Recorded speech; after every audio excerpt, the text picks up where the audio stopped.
más que oír, porque al final lo que no oía no existía para mí, y fue algo que descubrí después con el implante coclear.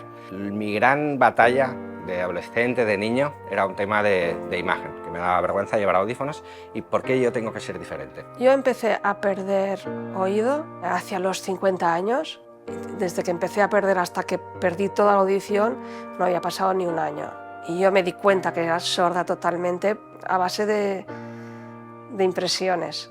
Pero el día que fui a la playa y conforme te acercas a la orilla y ves que el agua no hace ruido, que los niños chapotean, no oyes nada y dices, ¿qué pasa? ¿No? Que de repente te quedes sordo es súper aislante. Me casé, entonces encargamos un vídeo para la boda. Me llegó un USB de estos grandes con todas las grabaciones de toda la boda. Entonces con Marta íbamos viendo, ¿no?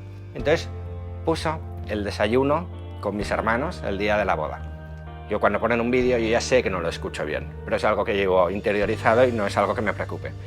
Pero lo que descubrí ese día fue que mientras Marta me iba explicando las bromas y los comentarios que habían salido en el desayuno con mis hermanos que yo había estado, de repente me di cuenta y digo, yo de todo esto no me he dado cuenta. Me he perdido muchas conversaciones, muchas bromas, muchas anécdotas. Ahí tomé conciencia de que tenía una limitación auditiva que iba mucho más allá de lo que pensaba. Y fue cuando dije, tiene sentido el implante coclear, debo dar un paso más.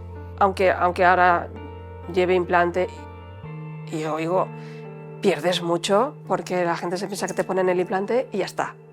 No. El proceso de implantación es un proceso duro, es un proceso difícil y es un proceso que requiere de mucho sacrificio porque sales de una operación con dolores de cabeza, es como cualquier intervención quirúrgica, sales de allí, primero tienes que esperar con una venda en la cabeza, estás una semana o 2 semanas con la oreja hinchada, claro, de repente dices, bueno, llega el día de la activación del implante, perfecto, te ponen el implante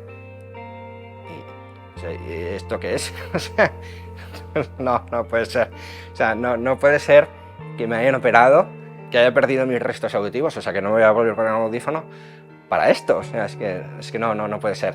Lo oyes todo a la vez y tienes que hacer un esfuerzo tremendo para oír a la persona que tienes al lado y luego tampoco oyes como oye todo el mundo, oyes metalizado y con un poquito de eco. Es muy largo, muy pesado, muy desesperante, porque de repente empiezas a oír todo, pero sin distinguir nada. Tu cerebro no está preparado todavía para eliminar aquellos sonidos que no tienen valor. Pero en el momento que salí a la calle dije, ¡ah!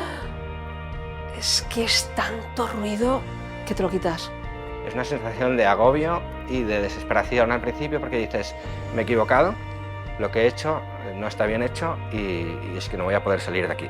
Esto desde que te operan hasta que tú vuelves a oír, yo pasé como 2 meses. Con el implante yo no lo cambio por nada del mundo. O sea, yo he vuelto a ser alguien de un grupo. Sin el implante estás totalmente aislado. En el proceso del implante lo que marca la diferencia son las personas con las que te vas encontrando. Un buen médico que te entiende, que te escucha, es una logopeda que te enseña a escuchar. Tú vas en silla de ruedas y ven la silla. Tú eres ciego y ven el bastón. Pero eres sordo, no ven nada. Yo nunca voy a recibir toda la información. Con audífonos recibía el 40%, con implantes igual recibo el 80%. Tienes que conseguir que los demás entiendan que realmente tienes una limitación real en tu día a día y que hay cosas que en nuestra conversación yo me voy a perder, pero yo no lo voy a saber. ¿Cómo lo hacemos?